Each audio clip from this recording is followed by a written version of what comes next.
Alors, un petit résumé Bezrat Hashem sur la paracha de la semaine. Avant de commencer à l'écouter à la chôte, c'est Balak Balak c'était le roi de Moab. Moab c'était un peuple. Okay. Quand il a vu Balak, que tous que Sichon et que Og Melech HaBashan, Sichon Melech HaEmori, Og Melech HaBashan, ils ont vu qu'ils ne pouvaient rien faire contre Moshe Rabbeinu et le peuple d'Israël. Ils ont cherché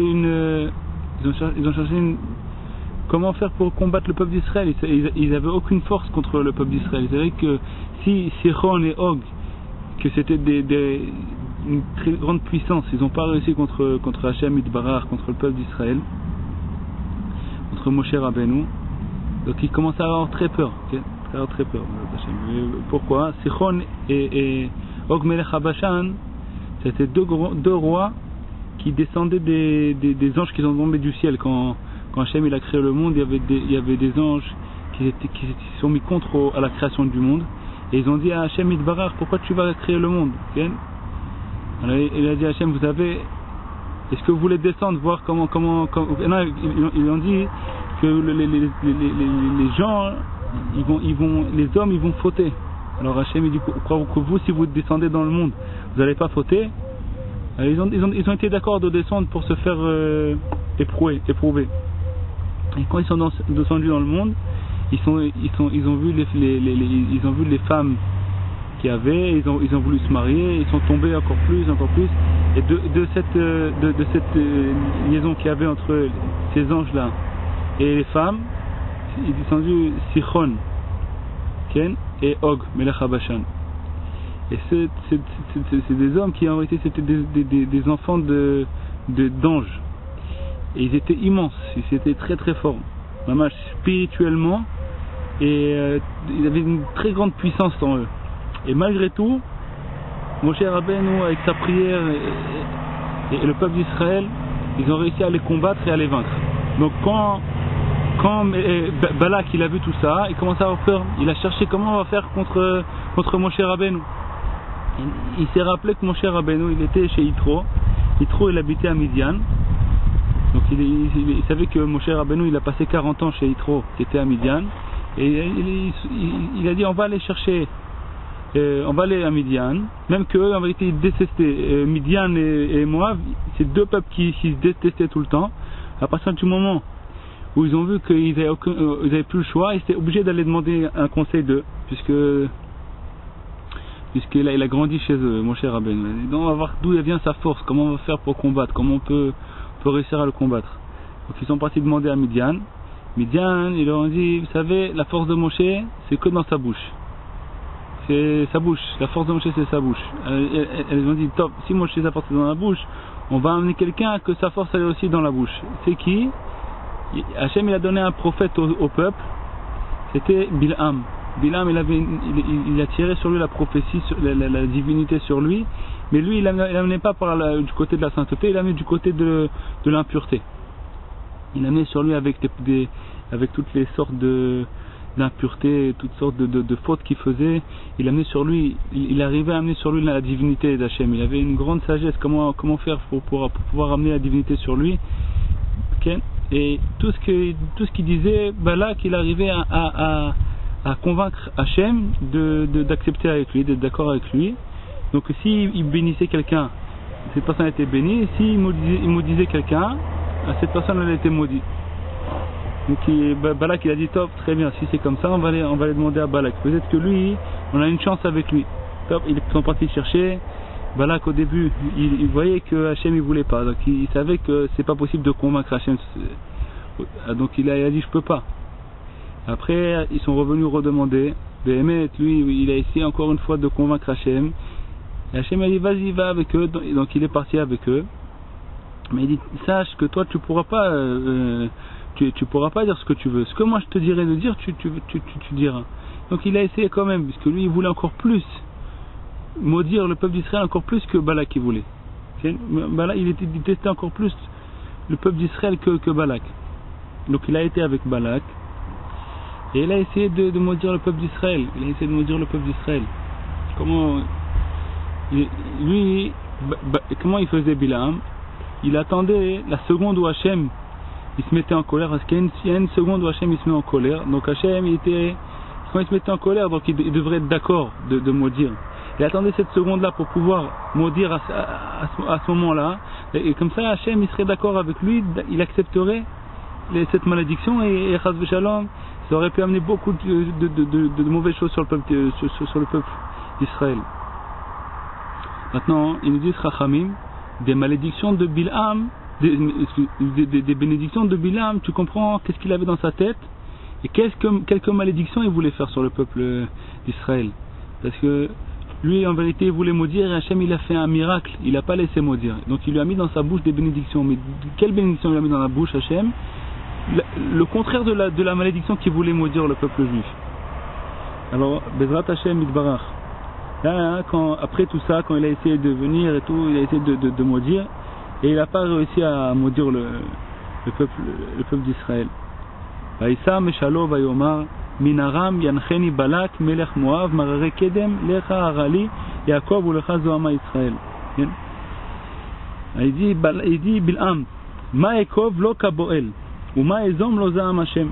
Comment je pourrais maudire si Hashem il a pas maudit?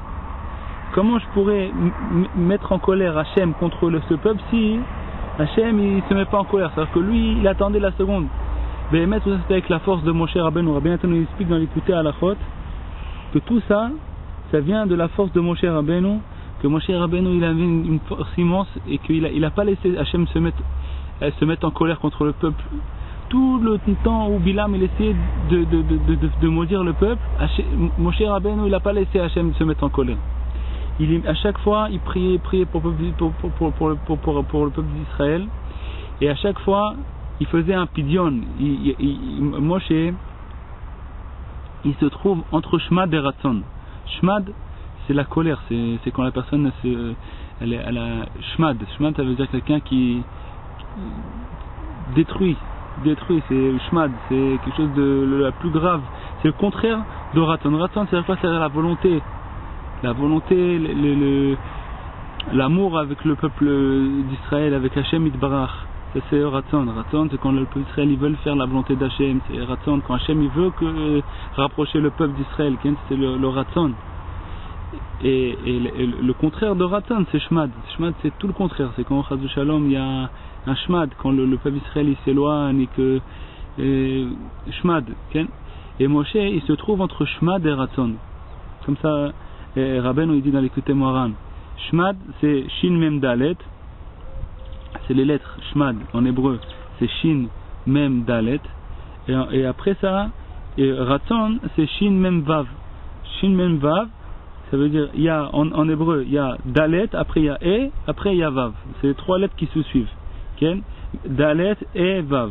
Donc Shin Mem Dalet c'est Shmad, Shin Mem Vav c'est Ratzon, c'est Gimatria Ratzon, Shin Mem Vav. Et Moshe, c'est Shin Mem E, ça se trouve entre Shmad et Ratzon. Moshe, Rabbeinu, les lettres de Moshe, c'est Shin Mem E.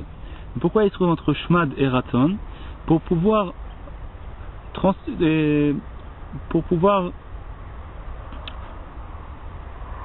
prendre le Shmad et le transformer en Ratzon. C'est-à-dire retourner le Shmad en Ratzon.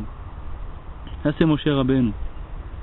Okay? Alors tous ces moments là où Bilam il essayait de maudire le peuple d'Israël, Moshe Rabbeinu il se trouvait en prière pour pouvoir transformer tout le Shema, toute la colère d'Hachem, toute la colère du Chas v'Shalom quand un juif il veut pas faire la volonté d'Hachem, c'est ça qui met aussi Hachem en colère, Chas v'Shalom. C'est comme on dit en français, c'est réciproque. Si la personne elle aime Hachem Yitbarach, elle a la volonté de servir Hachem. Donc il y a Hachem Yitbarach qui il regarde, c'est réciproque. Plus la personne elle veut servir Hachem et elle aime Hachem, et plus elle attire le regard d'Hachem vers lui. Donc le Moshe Rabbeinu, tout ce qu'il nous donne, tout ce qui rentre dans le peuple juif, tout ce qui rentre c'est l'amour envers Hachem, c'est rapprocher le peuple d'Hachem Yitbarach, rapprocher chaque juif, le rapprocher d'Hachem, chaque personne, okay? N'importe qui. S'il veut s'attacher à Moshe Rabbeinu, veut s'attacher aux tzadikim, que Moshe Rabbeinu il vient dans chaque génération, il revient dans les tzadikim, il vient nous apprendre comment se rapprocher d'Hachem Yitbarach. comment aimer Hachem, comment se rapprocher d'Hachem. Donc tout ce moment-là, le tzaddik, Moshe Rabbeinu, il n'a pas laissé Hachem se mettre en colère. Grâce à ça, c'est un miracle. Hachem il a fait, Bilam il n'a pas pu maudire. Alors c'est quoi la première bénédiction qu'il a fait? Qui mirosh tsurim arenu ou mikvot ashurenu en am levada dishkon ou bagoim lo etchashav. Ça c'est le premier pasouk. Deuxième pasouk c'est quoi? Mi mana afar Yaakov ou mispar et rova Israël tamot nafshi mot yesharim vatei achariti kamou. C'est deux pasouks que Bilam il a dit. Ces deux pasouks là c'est les bénédictions que Bilam il a fait sur le peuple, il a béni le peuple juif. On va expliquer ces psukim de Hashem. Il dit Rabbi Nathan qui me roche tsurim arenu ou mikvaot ashurenu. Qu'est-ce que ça veut dire? Il dit Bilam, Rashi d'abord il dit qui me roche tsurim arenu, je regarde le début de leurs racines et je vois qu'ils sont très très forts dans leurs racines. C'est quoi leurs racines? C'est nos pères Abraham, Yitzhak et Yaakov et nos mères. Comme ça il dit Rashi qui me roche tsurim arenu, c'est-à-dire de leur début je regarde ou mikvaot ashurenu. Ou mikvaot ashurenu. Alors on va voir ce que ça veut dire ça. Rabbi Nathan nous explique que c'est le Beth HaMikdash. Alors on va voir Bezat Hashem Yitbarach, l'écouter à l'achot, on commence l'écouter à l'achot. Ki merosh tsurim arenu mikvot ashurenu. Haynu שישראל יש להם ירושה טובה מאבותיהם הקדושים אברהם, יצחק ויעקב ומהאימהות הקדושות שהיו חזקים ברצון מאוד. Il dit Rabbi Nathan, ça veut dire que Bilam il a compris qu'Israël יש להם ירושה, ils ont un héritage, Yerusha Tova, un bel héritage. De qui? Mais avotehem, de leur père. Si c'est Abraham, Yitzhak et Yaakov, ou Maïmaot, toutes les Imaot. Shayu Chazakim Ba'aratzon Meod. C'est quoi cet héritage qu'ils ont reçu de leur père? Ils étaient très forts dans la volonté de servir Hachem. Abraham, Yitzhak et Yaakov, ils étaient encore avant la Torah. Ils étaient encore avant que la Torah, que Hachem lui donne la Torah. Et malgré qu'ils étaient avant la Torah, ils étaient très très forts dans leur raton. Très très forts dans leur raton. Ils avaient le raton, ça veut dire volonté. C'est la traduction de raton, ça veut dire volonté. Ils étaient très très forts dans la volonté. Ils avaient une immense volonté de servir Hachem Yitbarach. Ils voulaient mamash servir Hachem Yitbarach de tout leur cœur. Et même que Hachem ne leur a pas donné la Torah encore, ils ont découvert la Torah tellement qu'ils voulaient servir Hachem, tellement qu'ils recherchaient la volonté d'Hachem, que Hachem il s'est dévoilé à eux, leur a dévoilé sa volonté. Comme ça ils ont retrouvé la volonté jusqu'au point que Abraham, Yitzhak et Yaakov, ils ont accompli toute la Torah avant même qu'elle soit donnée la Torah.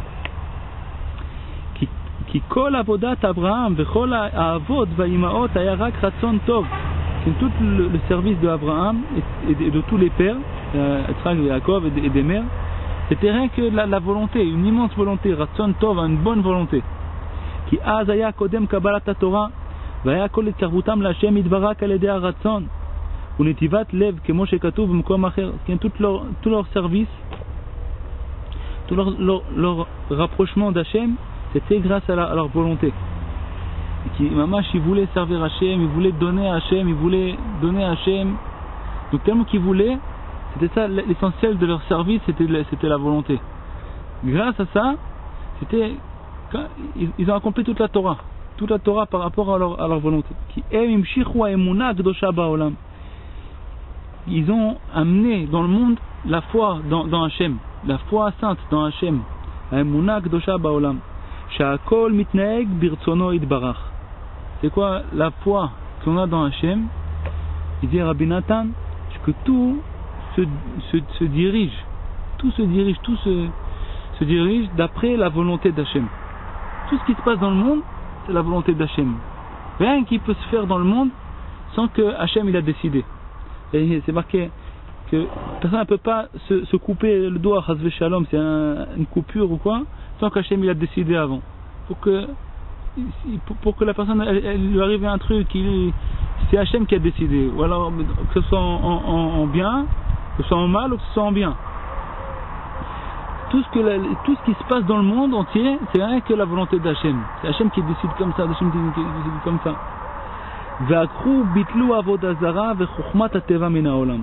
Ils ont déraciné et ils ont annulé complètement toute la avoda zara, tout le service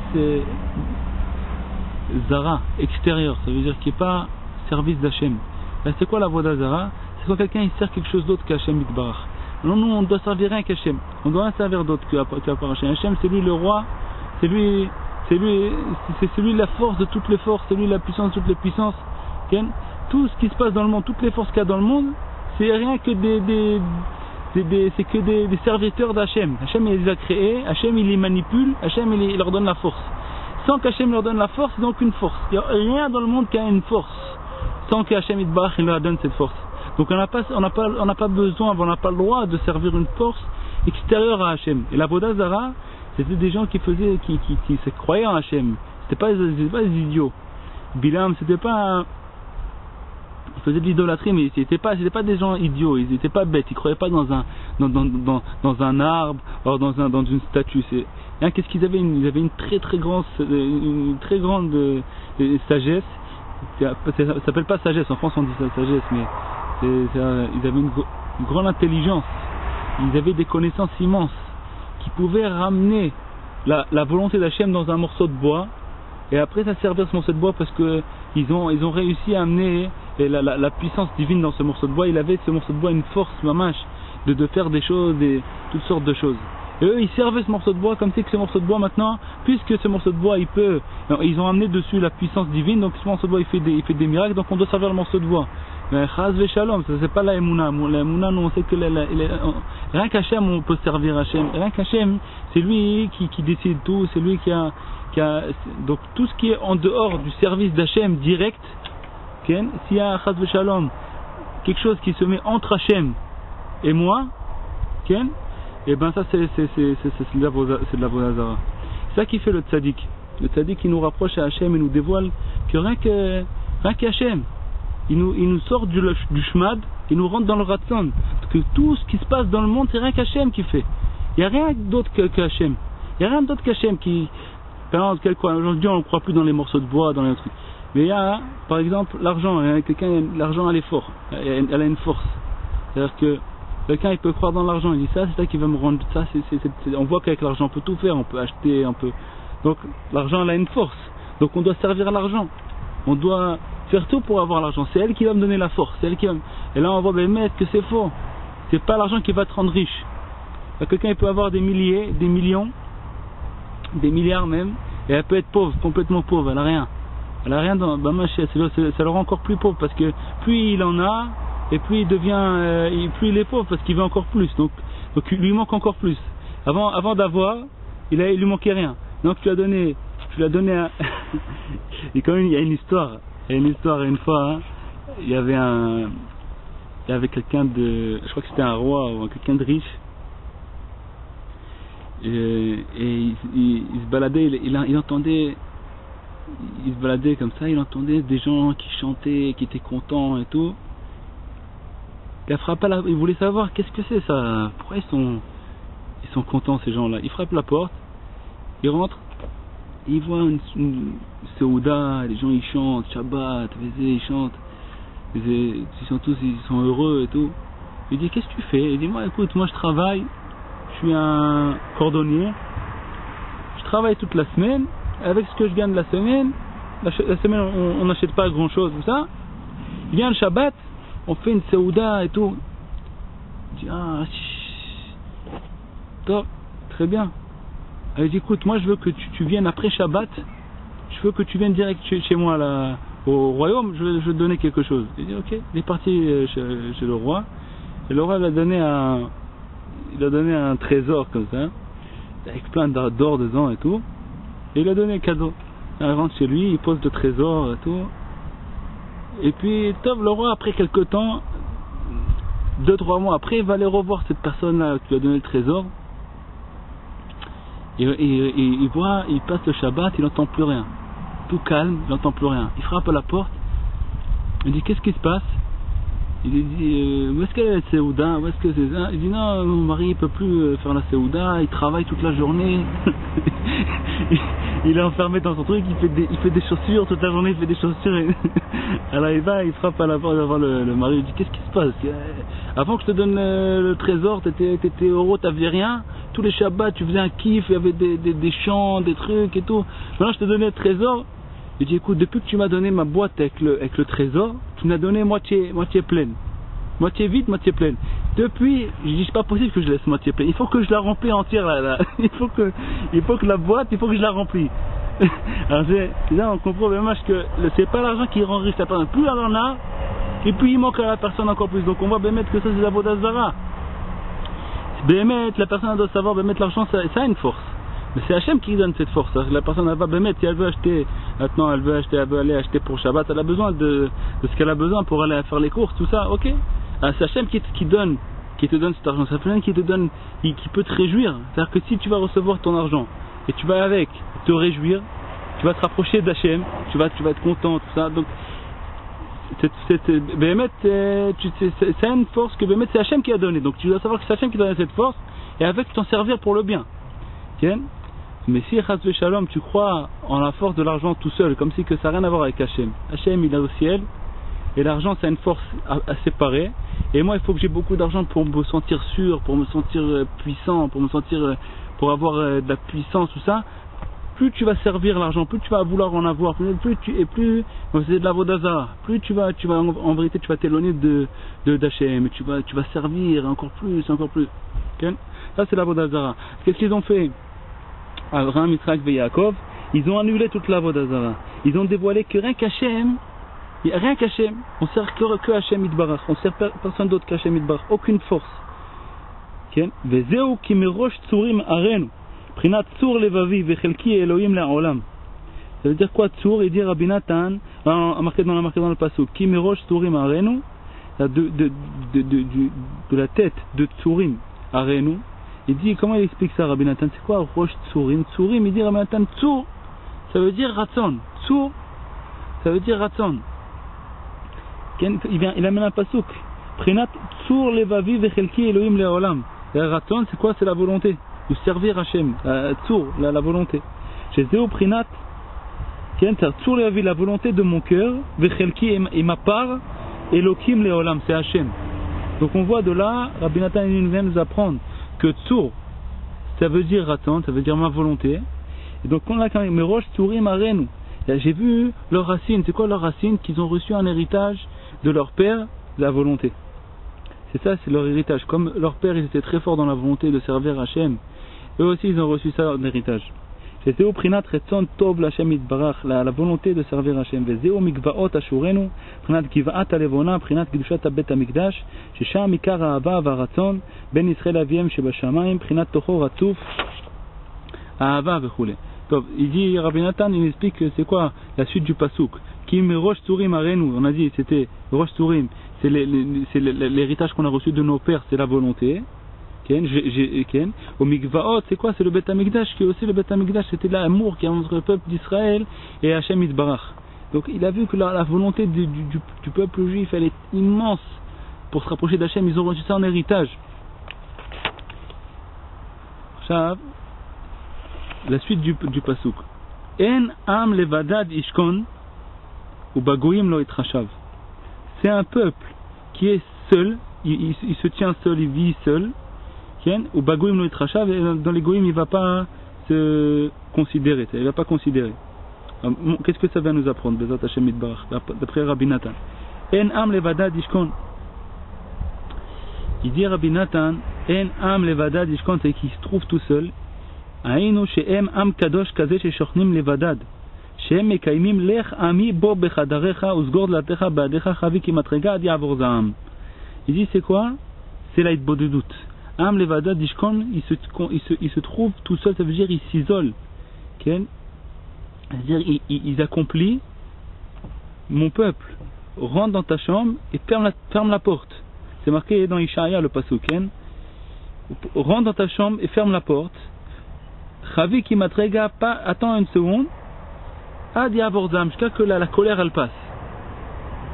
Donc c'est le passouk qui est marqué dans Ishaïa.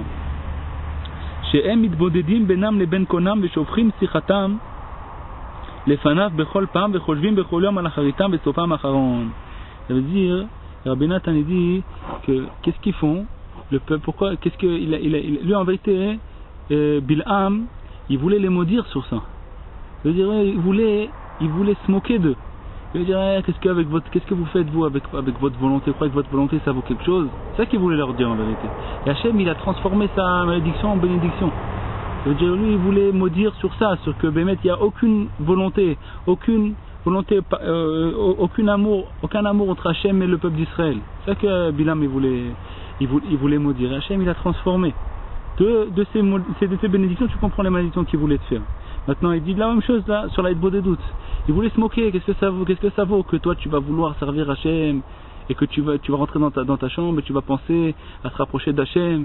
Béhémet, on voit qu'est-ce que tu fais après quand tu sors de ta chambre, on voit comment tu te conduis, Chas v'shalom. Il vient nous apprendre, Rabbi Nathan, Rabbeinu vient nous apprendre que la volonté en elle-même c'est une force immense. Une force immense. Que la personne elle rentre dans sa chambre, elle va dans un endroit isolé, elle parle avec Hachem, elle dévoile à Hachem la volonté qu'elle a dans son cœur, elle recherche la volonté à servir Hachem Yitbarach. C'est immense. C'est quelque chose d'immense. C'est une force immense. Rien que d'avoir la volonté de servir Hachem, même si à la fin, Chas v'Shalom, t'arrives pas à accomplir ce que tu veux. Rien que d'avoir la volonté, c'est quelque chose de très très fort. Ils pensent à leur fin. C'est-à-dire quoi? Ils pensent à leur fin. Ça veut dire que la personne est dans ce monde-là, il y a beaucoup de choses qui lui détournent l'esprit. Elle n'arrive pas à se concentrer. Elle n'arrive pas à se concentrer sur pourquoi je suis venu. Il y a un but. Il faut que la personne, toujours quand elle a un but dans sa vie, elle a un but à faire, quelque chose à accomplir, il ne faut pas qu'elle oublie ce qu'elle doit faire. Si elle s'arrête, elle commence quelque chose et elle oublie ce qu'elle doit faire, elle n'arrivera jamais à finir ce qu'elle a commencé. Donc il faut toujours qu'elle se rappelle de son but, au début, au milieu et à la fin, jusqu'à qu'elle y arrive. Donc la personne, quand elle est dans ce monde-là, le Yetzer Hara, il empêche la personne de penser. Ce qui lui prend, c'est la pensée. Il lui fait des trucs, et des trucs à penser à ça, peut-être elle est remplie de trucs, et à la fin, il n'arrive pas à penser, Bémet, pourquoi je suis venu dans ce monde-là? Pourquoi Hachem m'a fait naître? Pourquoi je suis dans un monde comme ça, il m'a fait naître ici, qu'est-ce que j'ai à faire dans ce monde? Bémet, c'est quoi la solution? De se rappeler. La mémoire, c'est quelque chose d'immense. De se rappeler le but que j'ai à faire. Donc comment on fait pour se rappeler? On sort un peu, on s'isole du monde. Que le monde, il t'empêche de penser. Chacun il a une folie. Il vient, il te rentre sa folie dans ta tête à toi. Chacun il bouille, il court après quelque chose, il veut quelque chose, il a sa volonté à lui, personnelle. Pas la volonté d'Hachem. Donc chacun il court après sa volonté. Donc toi ça t'embrouille, tu n'arrives plus à te rappeler. Ah, il y a la volonté d'Hachem aussi. Il faut se rappeler de la volonté d'Hachem. Donc quand tu rentres dans ta chambre, alors tu vas dans un endroit isolé et tu arrêtes de courir après le monde entier, tu arrêtes de courir après ce que tout le monde veut. Tu penses Béhémet à ta fin, ça veut dire à ton but à toi. Okay? על ידי זה הם בטוחים מכל צער ואויב ומסתים, כי הם מסתירים עצמם בצל כנפיו יתברך תמיד, בבחינת אתה סתר לי. Ça veut dire, ils ont peur de rien, puisqu'ils se cachent chez Hachem. Quand ils font une bonne des doutes, il dit à Rabbi Nathan, il se cache, la personne qui a fait une bonne des doutes, elle va parler à Hachem, elle va dévoiler sa volonté qu'elle a. Elle va dévoiler cette volonté-là à Hachem, que Bémet, elle veut servir Hachem Yitbarach, elle se cache dans les ailes d'Hachem Yitbarach. Qui vient Chol. Ata Seterli, c'est toi tu es ma cachette. La personne, on peut voir Bémet qu'il y a deux enfants. Il y a quelqu'un, il a deux enfants, deux garçons. Les deux ils font des bêtises. Les deux font la même chose. Ils n'arrivent pas, le Yetzer Hara est trop fort, ils n'arrivent pas à faire se comporter comme il faut. Il y en a un, il vient tout le temps, il vient chez son père, il lui dit écoute, tu sais, il lui dit là, il lui dévoile la vérité, il lui dit comme ça, et j'arrive pas, le Yetzer Hara et tout, j'arrive pas à combattre le Yetzer Hara. Okay? Le deuxième, il tourne la tête, il fait comme si de rien, il fait ce qu'il veut, et il vient, il donne pas ni compte ni... Alors celui qui vient, il vient à chaque fois, même que s'il fait des bêtises et tout ça, son père il a plus d'attache avec lui, il est plus attaché avec lui. C'est deux mondes différents, même que les deux font les mêmes bêtises, peut-être que même le deuxième fait encore plus de bêtises que le premier. Mais là, il vient, il demande pardon, il recherche Bémet la volonté d'Hachem, Bémet il demande à Hachem de l'aider à surmonter le Yetzer Hara, à se rapprocher d'Hachem Yitbarach, à se rapprocher de lui. Okay? Même qu'à chaque fois il tombe, il retombe, la volonté en elle-même c'est quelque chose de très fort, c'est quelque chose d'immense. Ça vaut, ça a une grande valeur. Rien que la volonté en elle-même, ça a une immense valeur devant Hachem. Et quand la personne elle dévoile cette volonté et elle fait de des doutes, elle s'attache à Hachem Yitbarach et elle se cache.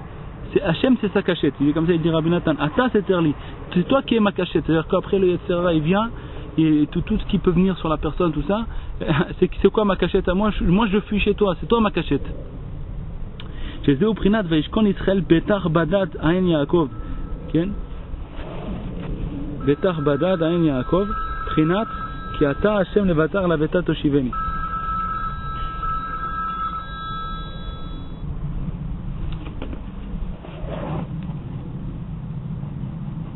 Shezeu Prinat Vaishkon Israël Betar Badad. Prinat Ki Ata Hashem Levatar Laveta Toshiveni. Shalede Bechinat Badad. Prinat Idbodedut. Grâce à ça, la personne, le peuple d'Israël est tranquille. Il a peur de rien. Parce qu'il est dans les ailes d'Hachem. Qu'est-ce qui peut venir se combattre contre Hachem? S'il se trouve dans les ailes d'Hachem, qu'est-ce qui peut venir? Personne ne peut le toucher. Comme quelqu'un qui a un petit qui fait une bêtise, tout ça, et après on court, et lui il court chez sa mère. Il rentre il rentre chez sa mère.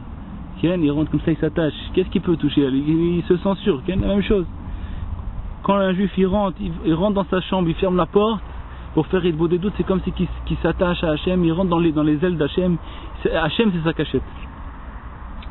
Qui mise à rêve libo la cachette et l'Hachem Idbar. Qu'est-ce qui peut prendre le courage de venir combattre Hachem? Shem mastiri matman etzlo Idbarach. Il se cache chez Hachem. Donc, מבחינת לא תירא מפחד לילה מחץ יעוף יומם וכולי וכולי רק בעיניך תביט וישלומת השם תראה כי אתה השם מרסי עליון טמטם מעונך. בקיצור, comme ça, באמת בלעם il voulait les maudire et il n'a pas pu les toucher parce que eux, tellement Moshe Rabbeinu il dévoilait la volonté d'Hachem, il dévoilait comment Hachem il nous aime et comment le peuple d'Israël il aime Hachem, il dévoilait cet amour qui est entre un juif et entre Hachem Yitbarach, quelqu'un qui veut accomplir la Torah et Hachem Yitbarach, tout celui qui veut accomplir la Torah et Hachem Yitbarach, il s'attache à Hachem, il veut même servir Hachem, et quand la personne a fait Idbo des doutes en plus, elle amène vers lui encore plus ce pidyon du tzaddik. Plus la personne s'attache au conseil du tzaddik et elle fait encore plus Idbo des doutes, plus elle se rapproche Hachem et elle dévoile cette volonté qu'elle a de servir Hachem. La personne, il n'y a rien qui peut l'empêcher de vouloir. La personne a peut tout sur n'importe quel problème, sur n'importe quelle chose qui l'empêche de se rapprocher d'Hachem. Il a une solution, c'est quoi? C'est Idbo des doutes. C'est-à-dire que n'importe quoi, même si par exemple personne ne peut pas faire, elle n'arrive pas à faire quelque chose, ok, de la faire en elle-même la chose qu'Hachem t'a ordonné de faire, tu n'arrives pas à le faire. Mais de demander à Hachem de t'aider à faire cette chose, de demander à Hachem de t'aider à vouloir à faire cette chose, c'est que tu peux demander à Hachem. Maintenant, le problème qu'il y a, l'essentiel, le problème qu'il y a, c'est que la personne a peur de vouloir. La personne elle a peur de vouloir. Elle dit, si je vais commencer à vouloir, après, Chazve Shalom, si je vais commencer à vouloir à me rapprocher et tout ça, oh là là, ça va être interdit, ça va être interdit. La personne elle commence à avoir peur, Chazve Shalom, ça arrive à tout le monde. Quand elle se trouve devant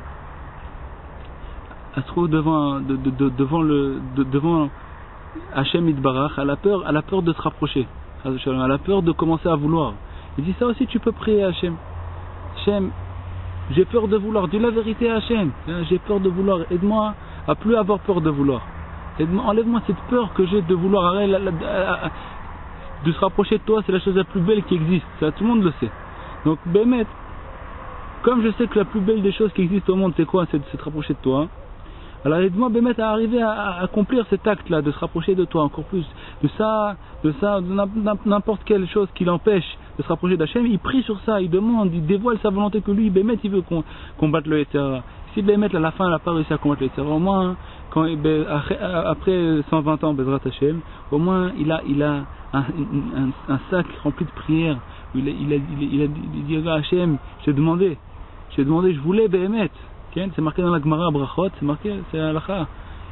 Kol arote la'asot mitzvah ve'ne'enat ve'lo asa malé alav hakatuv ki lo asa. Tout ce qui veut faire une mitzvah et qui a eu un honest, il a eu un empêchement, Bémet, un empêchement qu'il n'a pas laissé à faire cette mitzvah, c'est comme si qu'il avait fait cette mitzvah.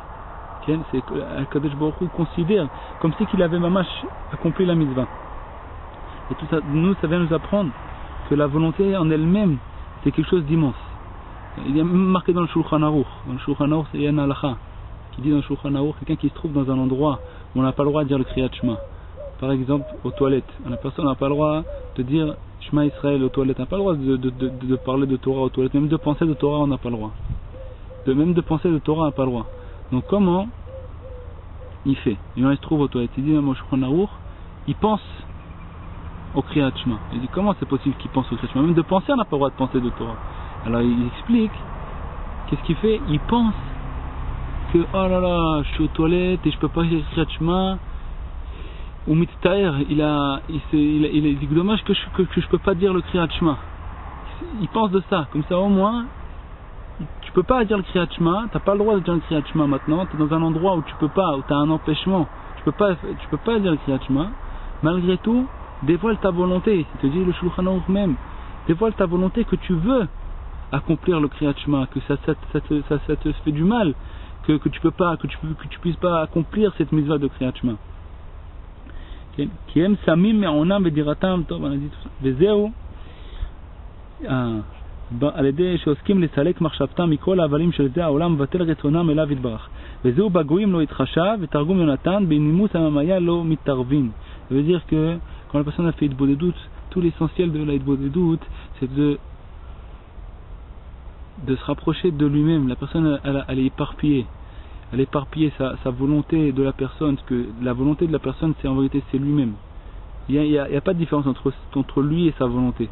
Lui, c'est la volonté, ça vient de l'âme. La volonté, ça vient de l'âme. C'est quelque chose qui est... Donc, il est éparpillé dans le monde entier, avec plein de pensées et plein de volontés qui sont en dehors d'Hachem. Et bien, dans l'Hitbodedut, on doit se rapprocher et de ramener vers nous toutes les envies qu'on a de chaque chose qu'on a envie de ça, de ramener vers nous et d'unifier toutes les volontés qu'on a pour se rapprocher d'Hachem Yitbarach. Okay? Donc on enlève toutes les mauvaises pensées qu'on a, on enlève toutes les mauvaises envies qu'on a de ça, on ramène notre âme, notre volonté de toutes les mauvaises choses.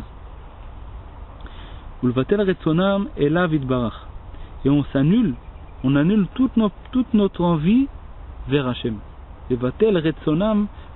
Toute notre envie qu'on a, envie de chaque chose, on annule tout ça devant Hachem. On annule tout ça devant Hachem, devant la volonté d'Hachem. On se retrouve comme ça, c'est quelque chose d'immense, de pouvoir se recueillir, mamash, recueillir toutes les volontés qu'on a et l'annuler tout ça devant Hachem Yitbarach. Vezeu ou bagoim lo itrashav. C'est-à-dire quoi bagoim lo itrashav? C'est-à-dire dans les goïm, c'est-à-dire toutes les lo itrashav, il dit benimus amamaya lo imitarvin. C'est-à-dire toutes les conduites des goïm, toutes les sortes de conduites qu'ils ont, les goïm, on s'attache pas. Chez Namrotim achanimusa ovde kochavim. C'est quoi les goïm? Quand on parle des goïm, c'est ceux qui font la vodazara. Pas d'afka des goïm, même quelqu'un qui fait Chas v'Shalom de la vodazara, tout ce qui est en dehors, toutes les forces en dehors d'Hachem, nimuse avde kochavim, on s'éloigne. V'charibu ikle bayit ukle kesev v'tarshitim v'chule. ושרת דברים המרבים מאבל שלהם. רק מסלקים כל מחשבותם מכל זה ומתבודדים ושופכים שיחם ברצונות טובים, כיסופים חזקים וגעגועים נמרצים אליו יתברך. ממש la personne, elle enlève sa pensée de toutes ces choses-là, et elle verse son cœur, elle verse sa parole, elle discute avec Hachem.